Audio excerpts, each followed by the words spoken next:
Have you ever been put in a situation that you were untrained for in life? Yes. I try and think of some of the most successful things I've done and what's most important to me. And in my life, when Mark asked me, when I was working on my speech, he said, choose a child in your life. And not having any children, you know I chose my eldest nephew, Michael. I have two nephews, Michael and my godson, Matthew. They're brothers. And I was asked for the first time. Now, I know this probably doesn't seem like something you need to be trained for. However, I was asked to babysit them, or child sit them, or whatever the politically correct thing is these days, but to watch them all night. My sister was going out with my brother-in-law, and I had to watch them all. Now, it's one thing to take them to the movies, but for me, this was a solo, by myself. Two little boys. But I thought, and I was present. I know you're never supposed to be the hero of your own story. However, in this situation, I don't know where the thoughts came from. But I tried to think, how can I make this fun? How can I make this memorable? Because I could have went out and got a movie for them. I could have done something that was simple. We could have played games like we usually do. But I thought from my childhood, what was the coolest moment? Because I really wanted to serve my nephews.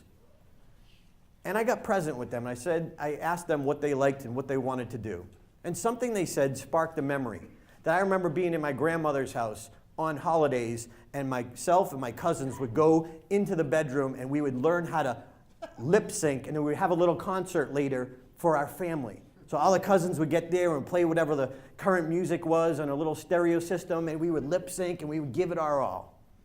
So I told my nephews, I said, what if we put on a concert for mom and dad when they get home? Wow, that would be cool. You don't need great things. You need imagination.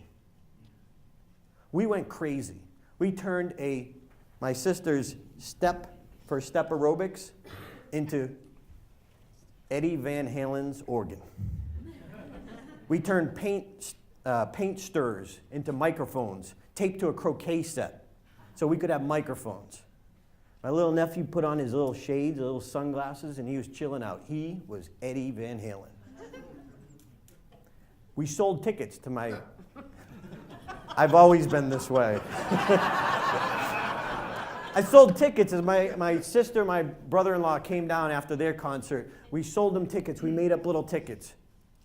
They came down stairs. We sat them in the front row in their special assigned seats. We played Jump from Van Halen. We played More Than a Feeling from Boston. Let me tell you, it was more than a feeling. My nephews to this day, every holiday, talk about that moment, that night.